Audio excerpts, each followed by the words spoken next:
বিদ্যুতের 11,000 ভোল্টের high tension তারের সঙ্গে এলটি তারের সংস্পর্শে এসে ঘটে গেল বিপত্তি। পড়ে গেল মিটারের তার, একাধিক বাড়ির ইলেকট্রিক ফ্যান, রেফ্রিজারেটর, লাইট ও মোটর সহ বিভিন্ন বৈদ্যুতিক সামগ্রী।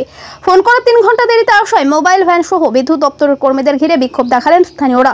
ঘটনাটি ঘটেছে বুধবার সন্ধ্যায় হরিশ্চন্দ্রপুর থানার বনসরিয়া গ্রামে। স্থানীয় সূত্রে জানা গিয়েছে, বনসরিয়া গ্রামের শেষ প্রান্তে রয়েছে প্রায় 15টি বাড়ি।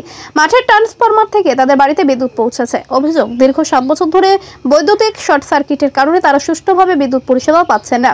সামান্য বৃষ্টিতেই শর্ট সার্কিট হয়ে বিদ্যুৎ বিচ্ছিন্ন হয়ে যাচ্ছে। হরিশ্চন্দ্রপুর বিদ্যুৎ দপ্তরকে একাধিকবার জানিয়েও কোনো সমাধান হচ্ছে না। বুধবার বিদ্যুতের 11,000 ভোল্টের হাই টেনশন তারের সঙ্গে এলটি তারের সংস্পর্শে এসে শর্ট সার্কিট হয়ে একটি বাড়ির মিটারের তার ছিঁড়ে যায়। পাশাপাশি 15টি বাড়ির 30টি ফ্যান, 2টি রেফ্রিজারেটর, 4টি মোটর ও একাধিক লাইট পুড়ে যায়। আহত হয় বছর 10-এর এক শিশু।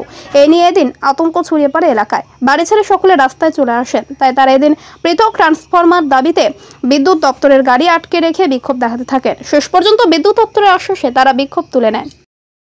হলো আজকে বেলা 11টার দিকে একটা তার ছিঁড়ে গেছে। তারটা ছিঁড়ার আগে আমার দিদির বাড়িতে তারটা পড়ে গেছে। তারটা পড়ার মধ্যে আমার দিদির ছেলে ছিল, মেয়ে ছিল, আমার দিদি ছিল, সবাই ঘুমিয়েছিল। তখন রান্না বান্না কিছু হয়নি, ঘুমিয়েছিল তখন। তারপরে কি হলো, যখন কারেন্ট হয়ে গেছে, তারপরে বাচ্চা কাচ্চাকে নিয়ে বাইরে চলে এসেছে। যখন আসতে পারেনি, একটা বাচ্চার 3 ঘন্টা হয়ে গেল, এখনো মুখ থেকে বলি আওয়াজ আসছে না, এখনো বকা হয়ে আছে। সকাল থেকে বাচ্চা কাচ্চা কিছু খায়নি। আমরা জবাব চাচ্ছি সরকারের কাছ থেকে। ছোট ছোট বাচ্চারা খাওয়া দাওয়া কিছু করেনি, সবার বাড়ি গরিব মানুষ আছে, এত টাকা কোথায় পাবো?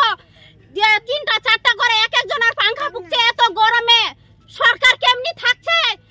এসিতে থাকছে, পাংখায় থাকছে, হচ্ছে না কুলারে থাকছে। আমরা মজদুর আছি, আমরা কি করব? আমরা একদিন আজকে খাচ্ছি, কালকে আমরা খাওয়ার জন্য সোচ্ছি কি খাবো কি দাবো। আর কিন্তু সরকার সোচ্ছে না, পাবলিকের ভালো করছে না। ভোট লওয়ার সময় সবাই বলছে কি ভোট দিবা, আমরা এই কাজ করব, ওই কাজ করব, করছে কিছু কাজ নাই। ভোট নেওয়ার সময় সবাই নিম্বর প্রধান যত কিছু আছে সবাই করছে, কিন্তু পাবলিকের দয়া কেউ বুঝছে না।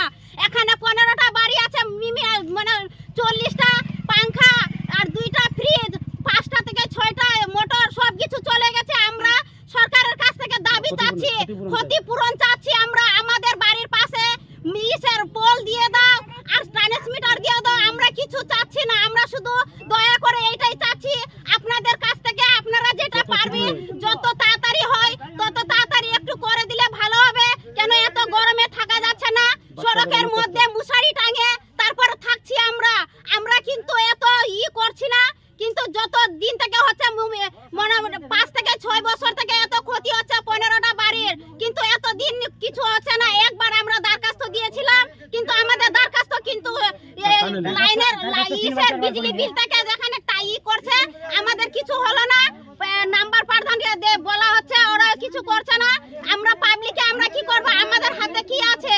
যারা ভোট নেওয়ার সময় করছে ওদের তো কিছু দায়িত্ব নাই। তো আমাদের পাবলিক আমরা কি করব? ভুকিয়ে থাকবো?